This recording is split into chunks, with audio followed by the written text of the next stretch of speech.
Con el título sobre el misterio del universo. Esta es la tercera conferencia y la cuarta que seguirá después, donde terminaremos esta miniserie misteriosa acerca de lo que esconde el universo. Una de las cosas más importantes de la vida cristiana es que el cristiano es una persona que comienza a descubrir en la Biblia misterios y secretos escondidos ante el mundo gentil, o sea, ante las personas que no sean cristianas. Esta es la razón, por ejemplo, para que podamos entender esto, por la cual se han escondido los restos de los gigantes. Escuchen lo que les voy a decir con mucha atención. Porque la Biblia revela que este mundo estuvo habitado antes que nosotros, y entre el nacimiento de Adán hasta el diluvio, en estos 1500 años aproximadamente, hubo una serie de híbridos en el mundo llamados los Nefilim. Y después del diluvio continuó esta raza de gigantes, Nefilim, que fueron híbridos, dice la Biblia que no van a resucitar, y que acabó con ellos el rey David. Esto lo encontramos en 2 Samuel 21, donde David acaba con los últimos gigantes que quedaban en la tierra. Muy bien. ¿Por qué los han escondido? ¿Por qué este misterio? ¿Por qué estas cosas que son tan obvias a través de la arqueología, la paleontología? Es muy fácil de explicar. El mundo ha traído la mentira más grande en todas las universidades, que venimos de un proceso de evolución. Se ha enseñado la teoría jamás se ha demostrado ni se demostrará que sea científica. Entonces, al mundo, entre paréntesis, pseudocientífico, yo le llamo más bien ciencia ficción, han tratado de ocultar todo lo que la Biblia revele, han tratado de contradecir la creación bíblica, porque junto con esta teoría de la evolución viene la teoría de cómo comenzó el universo. Y los científicos, es imposible que científicamente puedan concluir cómo se originó el universo, porque para que sea científico tiene que ser repetitivo, ¿verdad? Los científicos observan, miden y tienen que demostrar en laboratorio, en tubos de ensayo, lo que ellos quieran calificar como científico.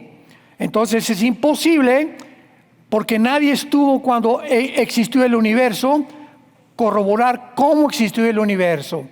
Y la Biblia nos muestra claramente que Hebreos capítulo 11, versículo 2, por la fe entendemos que el universo fue hecho de lo que no se veía, se hizo por la palabra de Dios.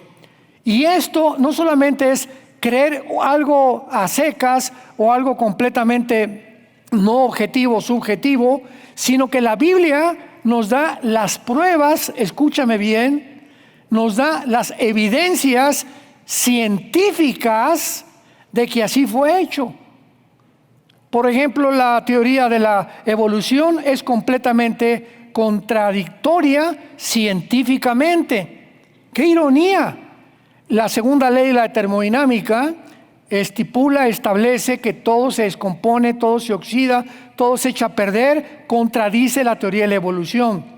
La biología, a través de los aminoácidos, demuestra científicamente, la medicina, que es imposible la evolución por razón de los aminoácidos, que son los ladrillos que conforman la vida.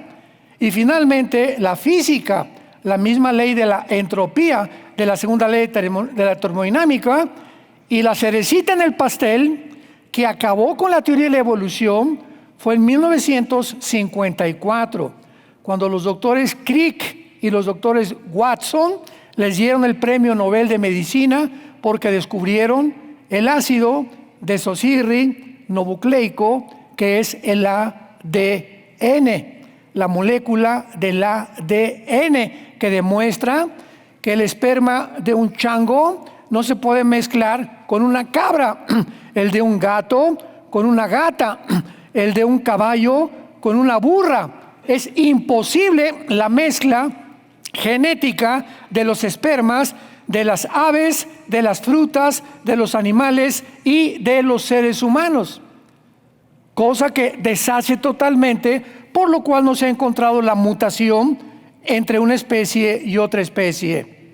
Y cuando el ser humano se ha atrevido a violar las leyes que están establecidas desde el Génesis capítulo 1, versículo 11 al 13, que Dios puso a cada cosa según su género, según su especie. Los equinos van a ser caballos, los caninos van a ser perros, otros van a ser felinos, etcétera, etcétera.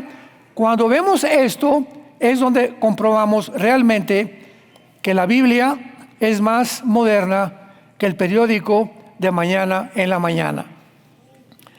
Entonces, al mundo científico, al mundo ateo, ahorita se llama el wokismo, o la izquierda, o el comunismo, o el socialismo, o los que están en contra completamente de todos los valores morales.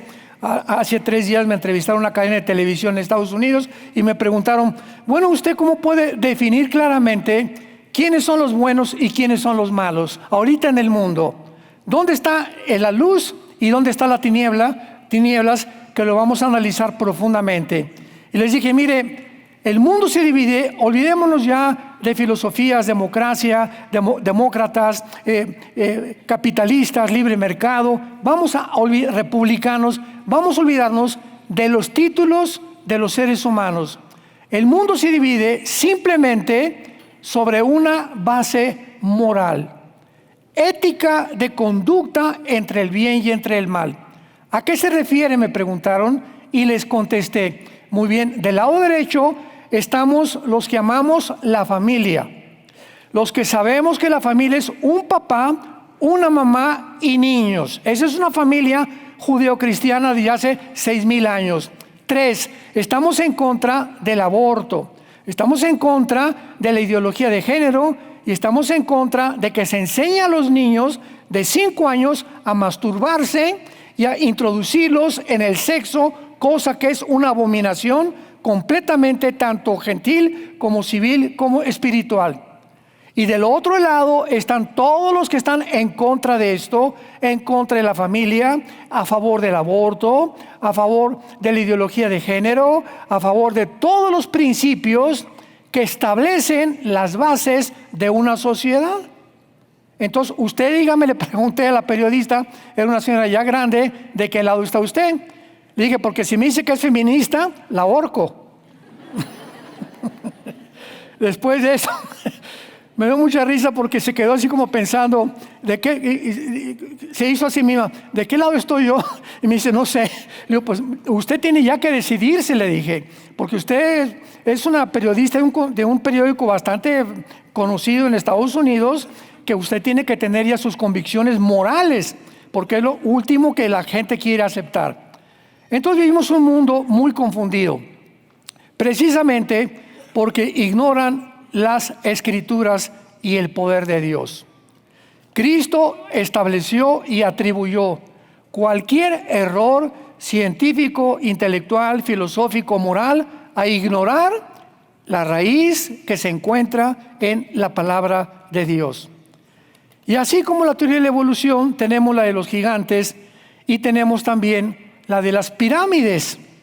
Bueno, si quieres apuntar, el mejor arqueólogo del mundo actualmente es un viejito que se llama Graham, con H intermedia, Hancock, con H y C-K, Hancock. Encuéntralo en YouTube. Graham Hancock. Tiene una serie como de 7 videos. Este viejito no es cristiano. Él ha viajado toda su vida, en estos videos lo vas a ver, estudiando las ruinas de los mayas, de la pirámide de Giza, las de Machu Picchu en Perú, las de Stonehenge en Inglaterra, y todo lo que es arqueología de hace 4 o 5 mil años, ha dado su vida investigando ¿quién pudo cargar piedras de 12 toneladas para las pirámides de Giza en Egipto, acomodarlas de tal forma cuando hace 4.500 años aproximadamente no había ni siquiera sierras de esmeril ni de punta de diamante, donde puedes meter una hoja en medio de las dos piedras? Porque además en más de 15-20 kilómetros del Cairo ni siquiera habían esas piedras. ¿A quién se le ocurrió en Machu Picchu, en Perú, subir a una colina piedras de 10-15 toneladas y hacer ahí monumentos cuando abajo los podrían haber hecho? En fin, este arqueólogo dice, es que es imposible, así concluye, que ningún ser humano se haya atrevido a hacer estos monumentos. Van en contra de la razón, en contra de la ingeniería aerodinámica, en contra de la ingeniería civil, en contra de la aerodinámica, en contra de todos los principios establecidos. No es posible que las pirámides tengan una infraestructura de impermeabilización que haya durado casi 4.000 años contra el viento, los granizos, las lluvias, cosa que no hay un solo material en el mundo actualmente que pueda contener esa resistencia. Además, ¿quién orientó a las pirámides? Al norte, al sur, al este y al oeste. Las de los mayas, las de Maya Quiché, las de Stonehenge y las de Israel y las del mundo entero.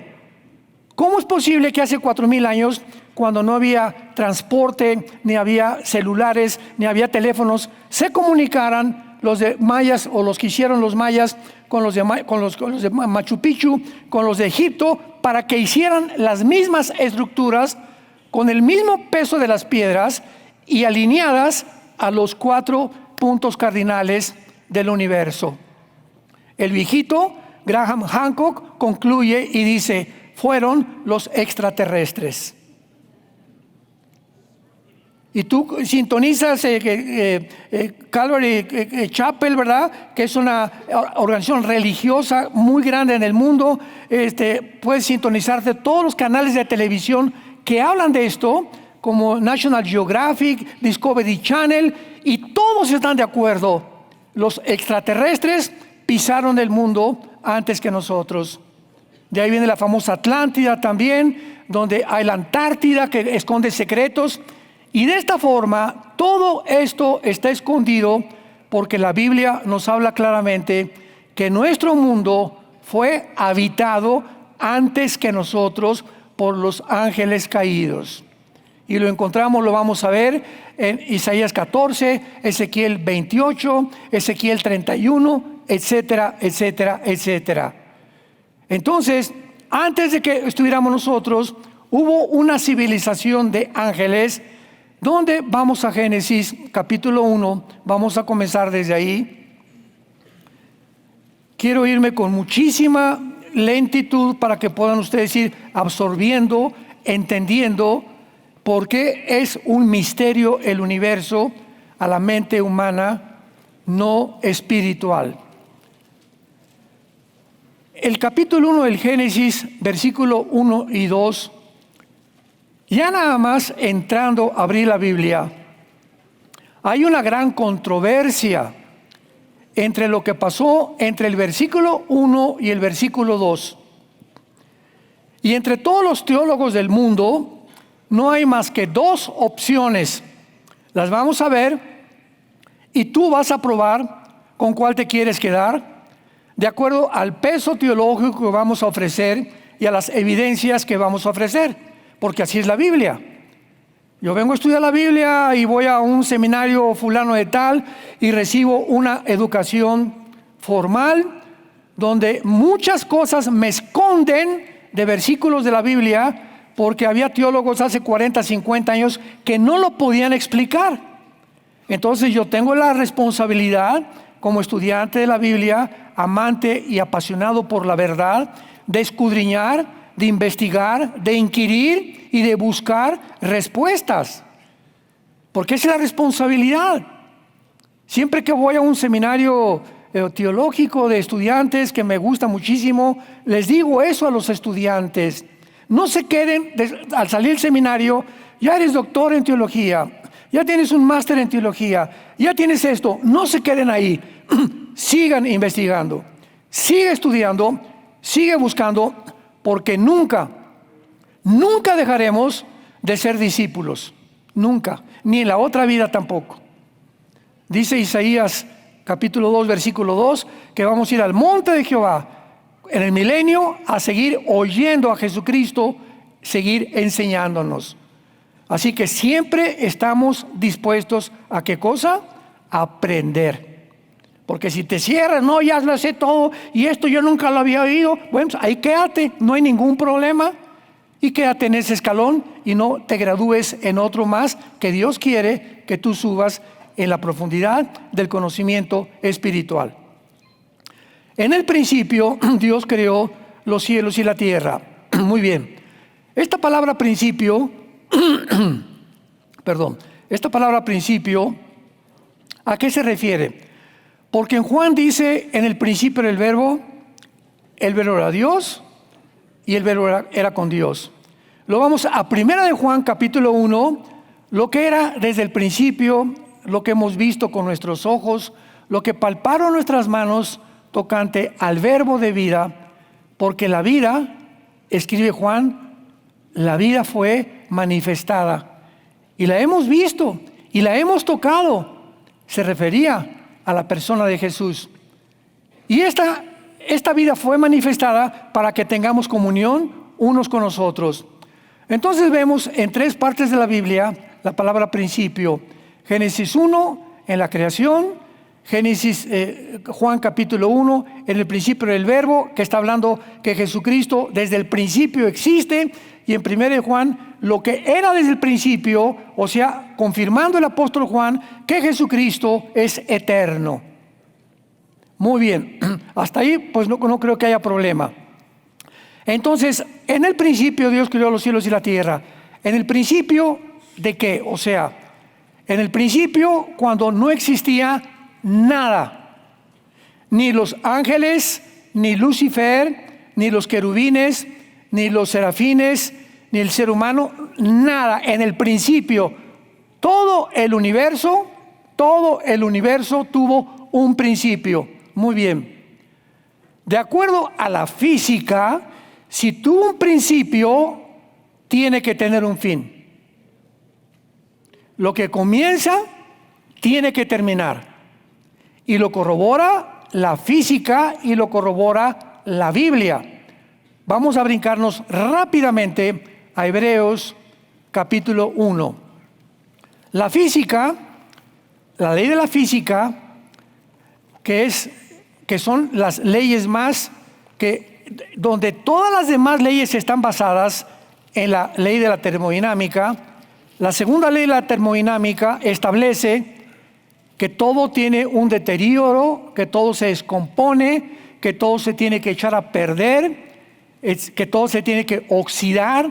Nuestro cuerpo está muriendo celularmente todos los días. Esto establece la física.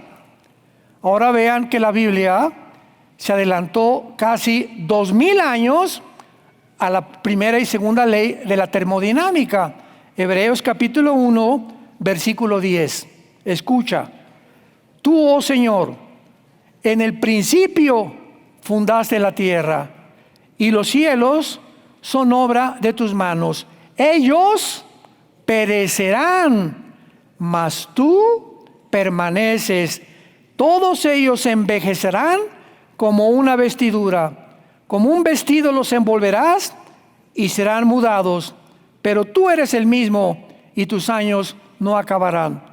Aquí, damas y caballeros, santos de Dios, hace 2000 años, la Biblia se adelantó a lo que se descubrió casi 2000 años después con la ley de la termodinámica.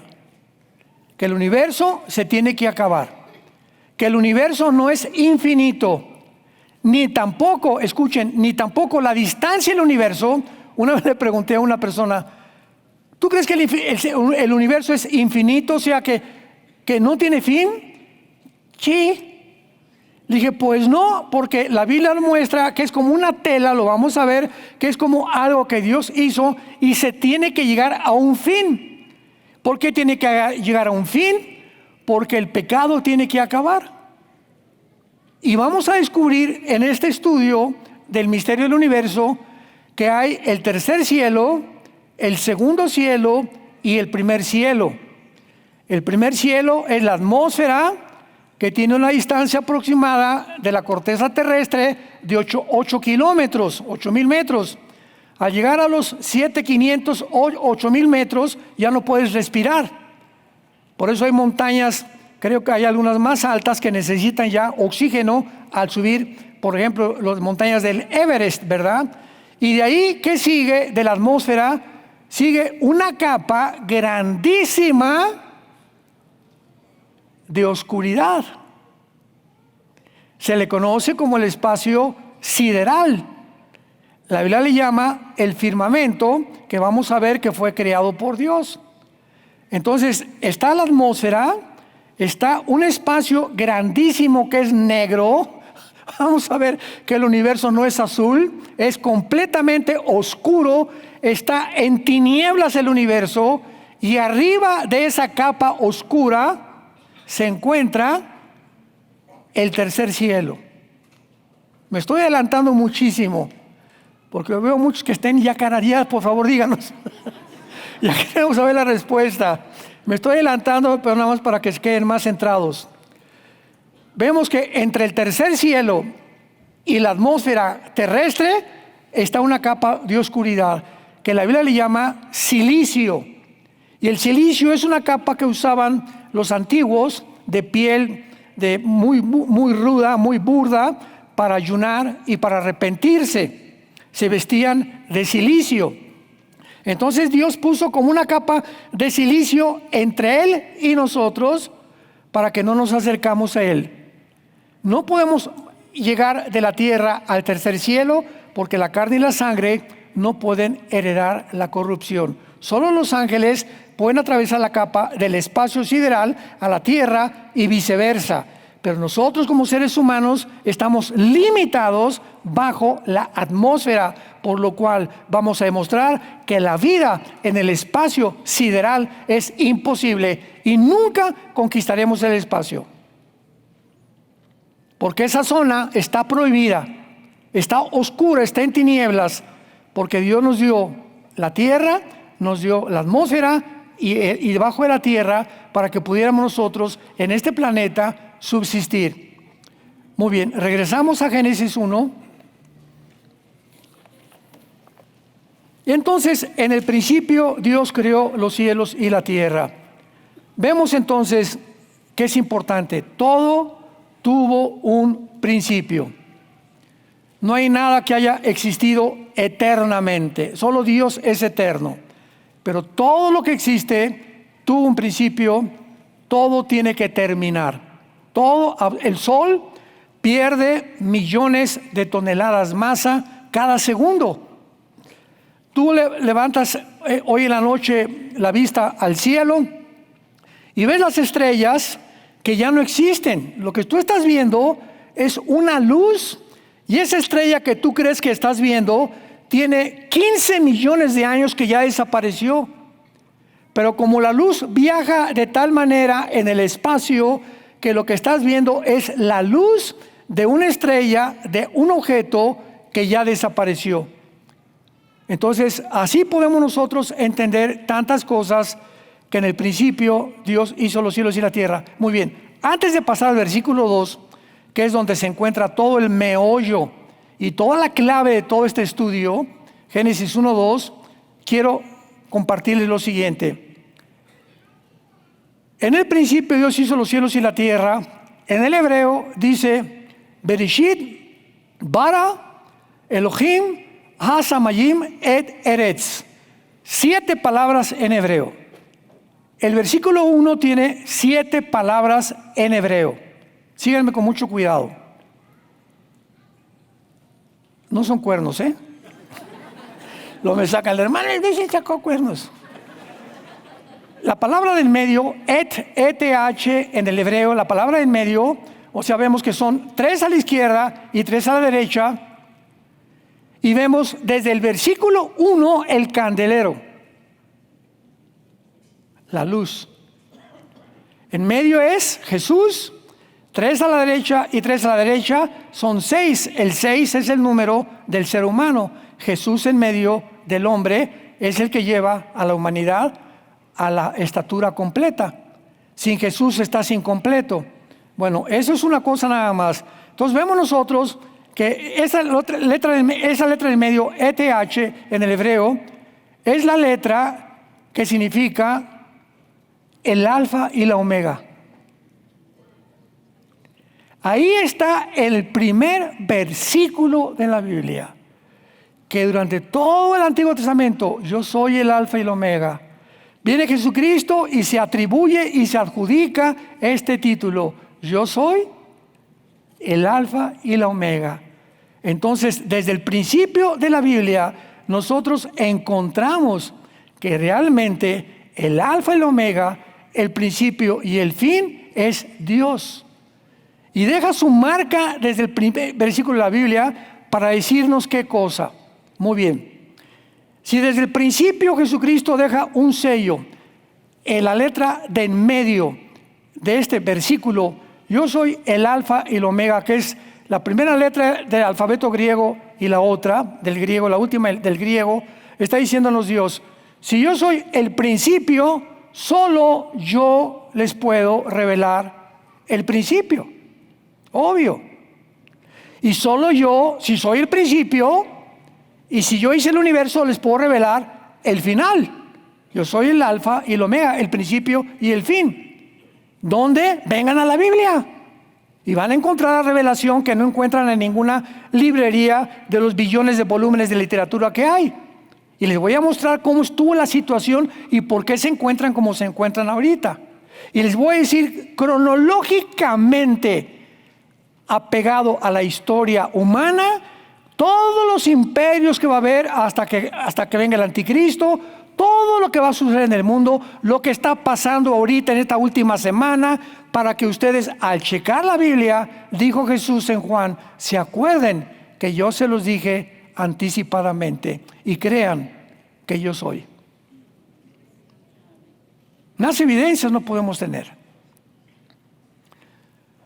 Esta semana nos han llovido, como ustedes no se imaginan, personas que quieren entrevistas, podcasts de lo que está pasando en el Medio Oriente. Yo solamente les he dicho una cosa: Israel, independientemente si son buenos, si son malos, si el gobierno es bueno, si es malo, es corrupto como todos los gobiernos, si Netanyahu tiene la culpa, no tiene la culpa, bla, bla, bla, independientemente de todo lo que se diga, Israel es una entidad que Dios escoge en la Biblia, para que a través de ellos venga el Mesías y tengamos las Escrituras. Una entidad, un grupo de personas que fracasaron en el Antiguo Testamento, apostataron y se profetizó, y los profetas dijeron: va a venir tiempos peores para ustedes. Y la Biblia nos dice en el Nuevo Testamento que van a apostatar también, y hasta el final, cuando que venga Cristo, se van a convertir. Sin embargo, Israel es una entidad que llega, que es expulsada de Babilonia, llevada a Babilonia, la primera cautividad, después es exiliada en el año 70 después de Cristo, y casi 2000 años después regresan a su tierra con su cultura, su idioma, su religión, sus costumbres y su política. 2000 años fuera de su tierra, ninguna nación los pudo absorber. Se forma la nación de Israel en el 48 y las Naciones Unidas votan. Se llama la resolución 242, que establece la tierra es de los árabes. Y sin embargo, a pesar de esta resolución, en el 48 los atacan, en el 56, en el 67, en el 73, y los siguen atacando. Es la única nación del mundo que no ha podido vivir un solo día en paz. Ahora, ¿cómo es posible que este minúsculo pedazo de tierra, casi del estado de Virginia, de Estados Unidos, en medio de más de 30, 40 millones de árabes, cómo es posible que haya sobrevivido y que sigan sobreviviendo cuando los podían aniquilar como aplastar una cucaracha ¿Por qué han sobrevivido? Porque dice Amós 9, 14 y 15, cuando regresen, o sea en el 48, de aquí en adelante el 48 a nuestros días, nadie los va a arrancar de su tierra. ¿Qué nos quería decir simplemente Dios? Lo siguiente, es la evidencia más grande, Israel, de que Dios existe. Es una evidencia de la existencia y la fidelidad de Dios a sus pactos. Aun cuando me traicionaron, aun cuando siguen de apóstatas ahorita y de ridículos haciendo, Tel Aviv es el centro de los gays del mundo y ahorita están haciendo tantas tonterías, aún así los sigo amando y nos sigue lo mismo diciendo a nosotros la iglesia, aun cuando ustedes me abandonen, yo soy fiel, te amaré hasta la eternidad.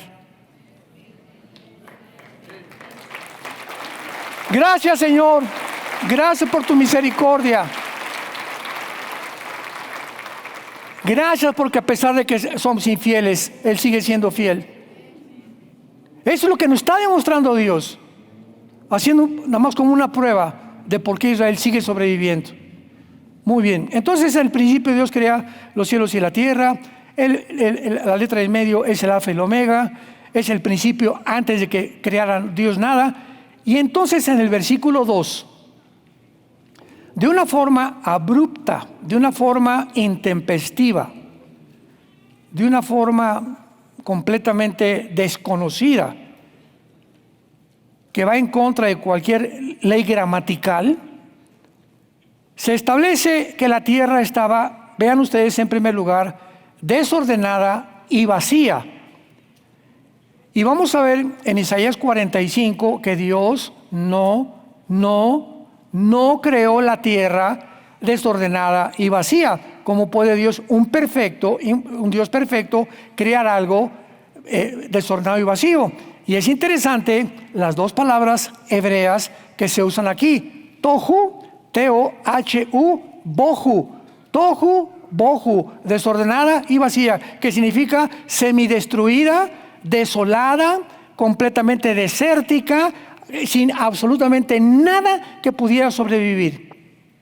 La tierra estaba en un estado caótico. Y la tierra del versículo 1, en el principio Dios hizo la cielo y la tierra. Esa palabra tierra es la palabra eretz, con E de Enrique, eretz, T y Z al final, que significa tierra como la conocemos ahorita. Pero en el versículo 2, esa tierra del versículo 1 está cambiada. En un estado caótico, y se agrega, y además las tinieblas. Estaba en un estado caótico, en estado completamente de oscuridad, y se veía únicamente la faz del abismo. El abismo, de acuerdo a Cristo en el Nuevo Testamento, es la prisión de los demonios. La prisión de muchos de los ángeles caídos.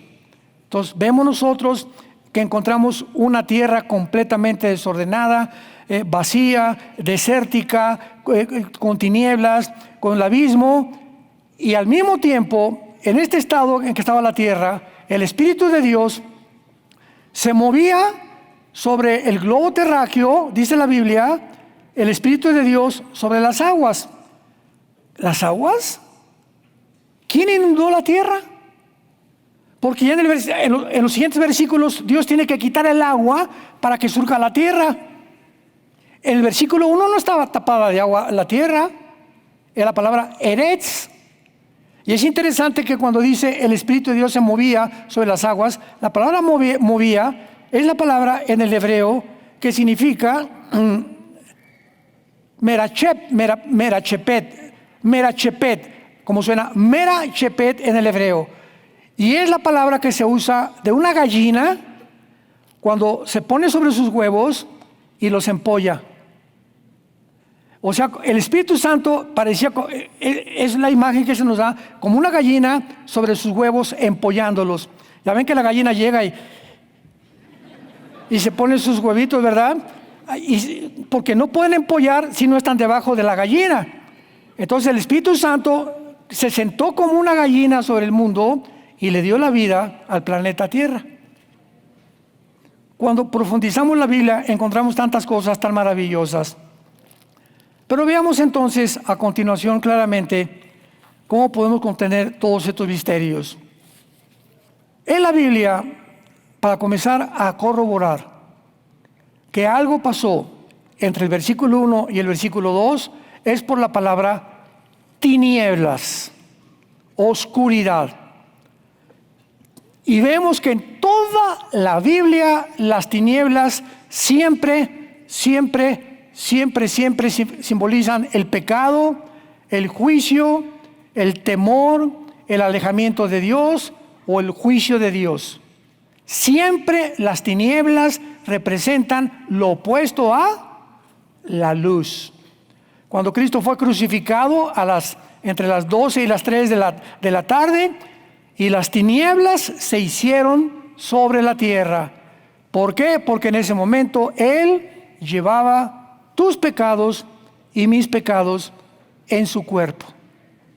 Ahí lo vemos de una forma muy clara y clásica, que las tinieblas simbolizan el juicio de Dios. Ahí Jesús estaba siendo juzgado por su Padre en tu lugar y en mi lugar. El que no escatimó a su Hijo, Romanos 8, por nosotros lo hizo para decirnos, te amo, porque de tal manera amó Dios al mundo que ha dado a su Hijo unigénito. Entonces vemos a través de la Biblia tinieblas, luz, y a nosotros, ahora sí vamos a poner muchísima atención.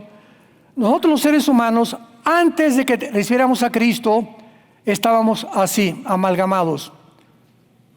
Hebreos 4:12.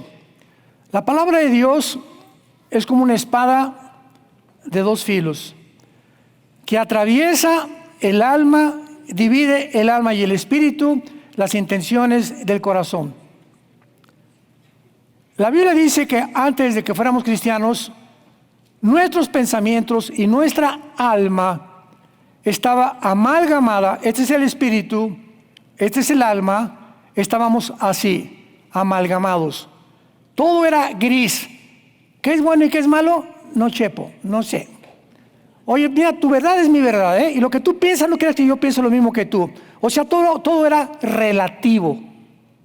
No, pues yo creo los nazis, pues para nosotros matar 6 millones de judíos fue obedecer al Führer. Mengele, y para mí hacer experimentos de eugenesia y de abrirles el vientre a las mujeres era para mejorar la raza humana.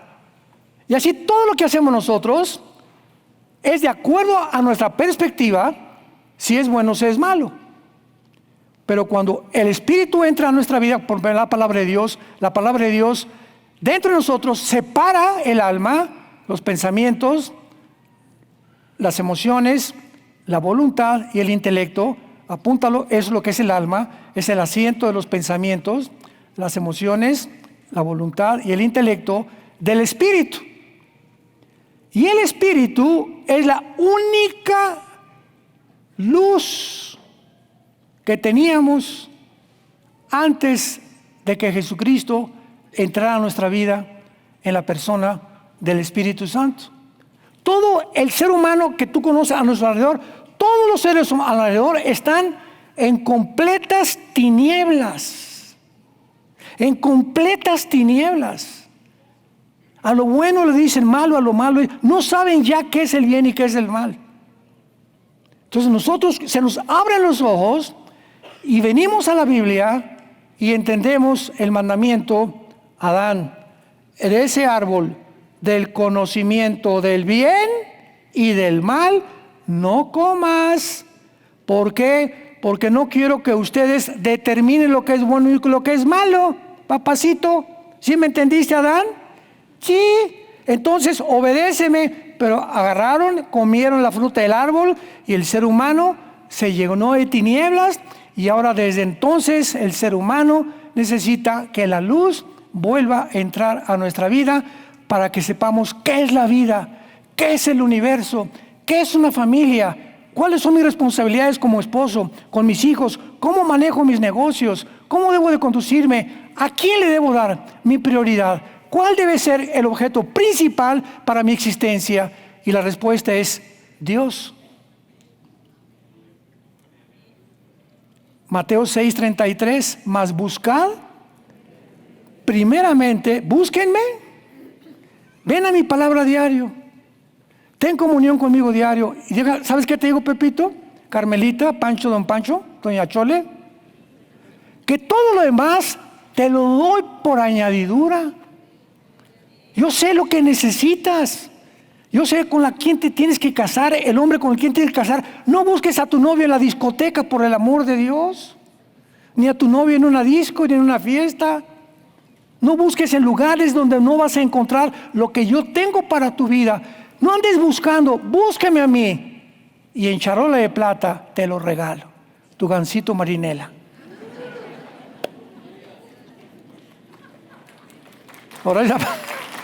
Ahora se aplauden, ¿verdad?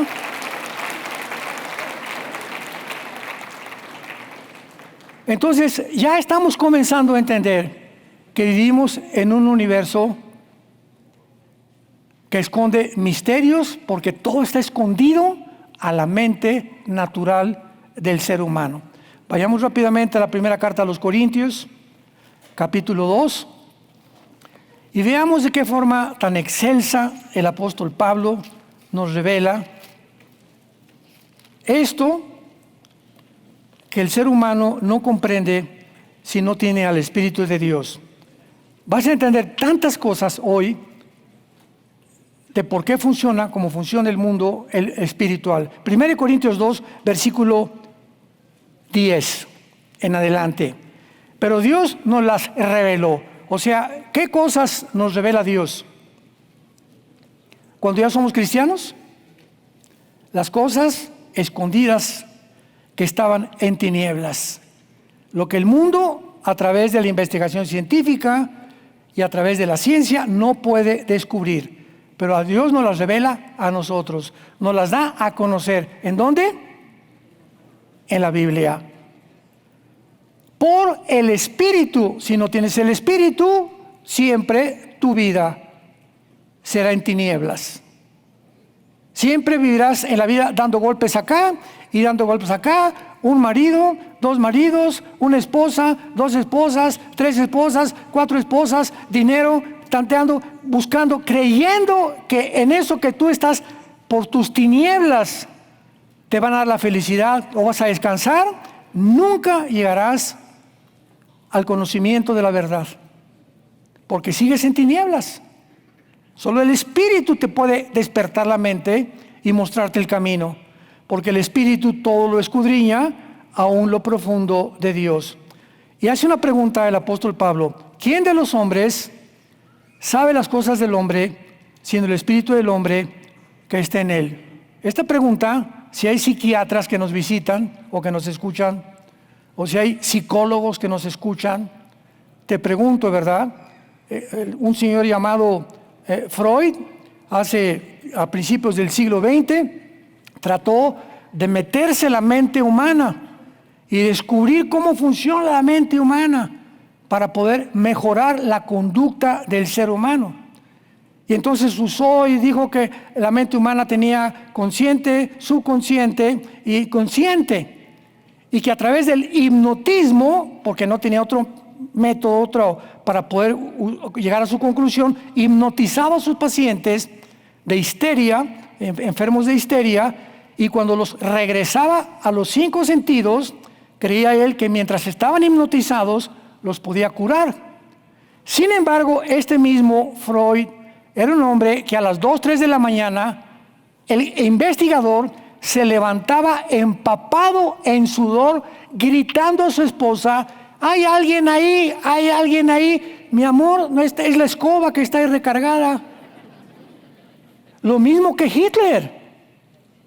¿Había alguna relación entre Freud y Hitler? Bueno, uno fue asesino y el otro fue un investigador, pero los dos estaban creyendo que veían cosas fuera de lo normal, que les quitaba el sueño, les quitaba la paz y no podían solucionarlo. Entonces él creyó que en la mente, en la psique, el problema humano se encontraba. Carlos Marx, no, el problema está en la lucha de clases. Sí, el proletariado derriba a la burguesía y a los ricos y a los que tienen todo, les quitamos y nos subimos al trono nosotros, vamos a repartir el dinero, va a haber igualdad y el mundo tendrá paz. Otro que ofrece otra solución, que el siglo XX cobró más de 80 millones de personas. Y finalmente tenemos a William Shakespeare, el filósofo inglés. No, el defecto trágico es el problema del ser humano. Y así vamos a buscar. Buda salió de su palacio, Gautama Buda, para buscar en el mundo el origen del sufrimiento. Regresó más gordito que nunca. Mahoma tuvo unas revelaciones que se le apareció, dizque el ángel Gabriel, en estado de catalepsia, en estado completamente anormal de conducta, donde desarrolla una conducta en su libro El Corán de la mitad para adelante, en que si tú no eres del Islam, te mueres y te corto la cabeza. Entonces podemos examinar todo lo que el mundo nos ha ofrecido y el mundo está en tinieblas. El mundo está en tinieblas. Ahora lo explica aquí el apóstol Pablo para acabar versículo 12. Y nosotros no hemos recibido el espíritu del mundo, que es el espíritu de las tinieblas, sino el espíritu que proviene de Dios, para que sepamos lo que Dios nos ha concedido, lo cual hablamos con palabras enseñadas por sabiduría humana, sino con las que enseña el espíritu, acomodado lo espiritual y espiritual. Versículo 14 es la clave. Versículo 14. Pero el hombre natural es la persona que no tiene la luz, que no tiene a Cristo, que no ha nacido de nuevo. Esa persona no percibe las cosas que son del Espíritu de Dios, porque para él son, claro.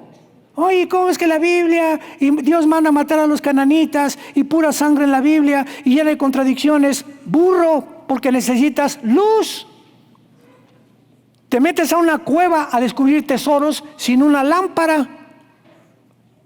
Por eso tanto ataque tan absurdo de la Biblia. ¿De quiénes? De personas que no saben distinguirla porque no tienen la luz para encontrar la verdad. El hombre natural le es locura a la Biblia y no la puede entender porque se han de discernir espiritualmente. Así pues hemos dado un paso muy grande a través de este estudio y de esta serie que vamos a seguir desarrollando para que vayamos comprendiendo cada vez más a todos ustedes que aman la verdad, que son apasionados por la verdad, que no están conformes con me gradué del IT. Qué bueno, gloria a Dios, pero no te quedes ahí. Cálmate, Calvino. Sigamos creciendo en el crecimiento y la estatura de un varón perfecto. Somos una mina de tesoros escondidos que Dios ha guardado dentro de nuestro corazón, que no los hemos descubierto. No te imaginas tú lo que vales a los ojos de Dios. Ya no son nada, me dicen Gutierritos. No te imaginas, no tengas ese concepto de ti. Dios tiene, si tú eres cristiano, Dios tiene un plan perfecto, bueno y agradable, Romanos 12:2, para tu vida, tu familia y tus hijos que vienen. Pero tú tienes que ser solamente, una palabra te va a definir: obediente. Obedece lo que este libro te dicta. Obedece la palabra. Sean santos en toda vuestra manera de vivir, porque yo soy santo, dice el Señor, y les daré el sol, la luna, las estrellas, el universo, porque todo es mío, dijo Jesús, y ustedes junto conmigo coherederos del universo en que vivimos. Padre, gracias por tu palabra en esta mañana. Bendito sea el Dios y Padre de Jesucristo nuestro Señor, que nos ha hecho renacer para una esperanza viva. Gracias, oh Dios de paz, por tu Hijo Jesucristo, el pastor de las ovejas y del pacto sempiterno, por el pacto de sangre, para que tú puedas guardarnos de todo mal y nos puedas acondicionar para hacer las obras que son agradables delante de ti. Gracias, Jesús, por tan grande sacrificio. Queremos pedirte ahora por México. Como un cuerpo, como una iglesia, te pedimos por nuestro gobierno en México. Danos gracia con el gobierno. Te pedimos por la señora Claudia Sheinbaum, por todos los senadores, diputados, los magistrados de la Corte Superior de Justicia, que tú, Señor, les abras el entendimiento y el corazón para que te descubran que eres real y México pueda verdaderamente tener un camino lleno de luz y de verdad, de comprensión de la vida y de entendimiento de la razón por la cual existimos. Y si hay alguien en esta mañana que no tenga a Jesucristo en su vida, simplemente dile: Jesús, mi vida está en tinieblas, lo reconozco, y tú eres la luz del mundo, y tú dijiste que el que te siga nunca permanecerá en esas tinieblas. Entra a mi vida, Jesús, en este instante, como mi Señor y mi Salvador. Creo que pagaste con tu sangre en la cruz por mis pecados y que resucitaste a los 3 días. Gracias por tan grande salvación. Gracias por sus vidas. Que Dios los guarde y los proteja siempre e ilumine sus rostros para que sigan el camino de la verdad y la vida. En el nombre de Jesús. Amén.